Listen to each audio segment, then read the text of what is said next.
ಏಯ್ ಯಾರ ನೀವು ಯಾರಲ್ಲ ಕಳ್ಸಿದ್ದು ಹೇಳ್ರಲ್ಲ. ಬಿಡ್ರೋ ಬಾಯ್, ಇಲ್ಲಾಂದ್ರೆ ಪೊಲೀಸ್ನ ಕರಿಬೇಕಾಗತ್ತೆ. ತಿಟ್ಟ ಹೇಳಿದ್ರೆ ತೆಪ್ಸ್ಕತೀರಾ, ಇಲ್ಲ ಅಂದ್ರೆ ಜೈಲೂಟ ಗ್ಯಾರಂಟಿ. ಹೇಳ್ರಲ್ಲ.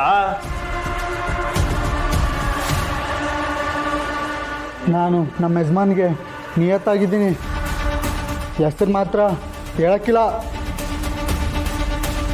ಅಯ್ಯೋ ನೀನು. ಶ್ರೀ, ಹೊಡೆದ್ರೆ ಏನೂ ಪ್ರಯೋಜನ ಇಲ್ಲ. ನಾವು ಈಗಲೇ ಪೊಲೀಸಿಗೆ ಫೋನ್ ಮಾಡೋಣ. ಅಯ್ಯಯ್ಯ, ಪೊಲೀಸ್ನವರೆಲ್ಲ ಯಾಕೆ ಬಿಡು ಸ್ನೇಹ?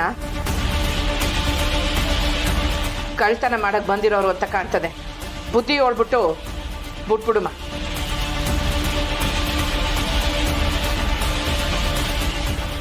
ಅವನ ಮನೆಯಾಗೂ ಯಾರೋ ಹಿಂಗೆ ಕನ್ನ ಹಾಕಿದ್ರಲ್ಲ, ಇಂಥ ಕೊಳ್ಳ್ರೆ ಇರಬೇಕು.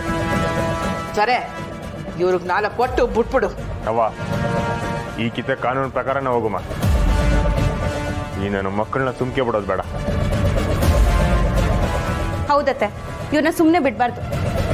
ಕಳ್ತನ ಮಾಡಕ್ ಬಂದವರು ಈ ಥರ ಕತ್ತಿ ಮಚ್ಗಳೆಲ್ಲ ಎತ್ಕೊಂಡು ಕೊಲ್ಲೋದಕ್ಕೆ ಬರ್ತಾರ.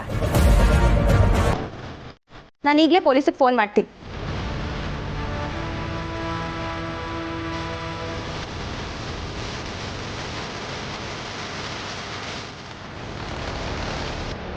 ಏಯ್, ಯಾರು ನೀವು? ಯಾರು ಕಳ್ಸಿದ್ ನಿಮ್ಮನ್ನ? ಬಾಯ್ ಬಿಡಲೇ. ನಿಮ್ಗೆ ಹೆಂಗೆ ಬಾಯ್ ಬಿಡಿಸ್ಬೇಕು ಅಂತ ಚೆನ್ನಾಗಿ ಗೊತ್ತು. ನಾನೇ ಸ್ಟೇಷನ್ಗೆ ಬಂದು ಕಂಪ್ಲೇಂಟ್ ಕೊಡ್ತೀನಿ. ಏನು ಅವಶ್ಯಕತೆ ಇಲ್ಲ ಕಂಟಿ. ನಿಮ್ಮ ಮನೆಗೆ ನುಗ್ಗಿದ್ದಾರೆ ಅಂತಂದರೆ ಇದನ್ನು ಲೈಟಾಗಿ ತಗೊಳಕ್ಕೆ ನನಗಾಗಲ್ಲ. ನನ್ನ ಜವಾಬ್ದಾರಿ ಇದು. ಒಬ್ಬೊಬ್ಬರನ್ನು ಲೈನ್ ಹಚ್ಬಿಡ್ತೀನಿ ನನ್ನ ಮಕ್ಕಳ.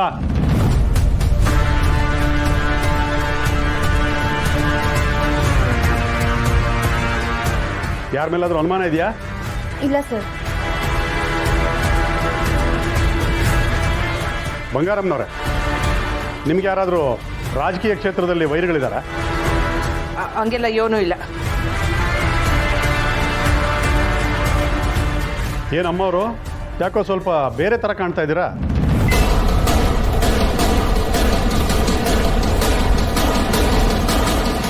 ಅಲ್ಲ, ಮೊದಲಿನ ಗತ್ತಿಲ್ವಲ್ಲ ಈಗ ಅಂತ ಕೇಳಿದೆ ಅಷ್ಟೇ. ಬಂಗಾರಮ್ಮನ ಗತ್ತು ಯಾವತ್ತೂ ಕಮ್ಮಿ ಹಾಕಿಲ್ಲ.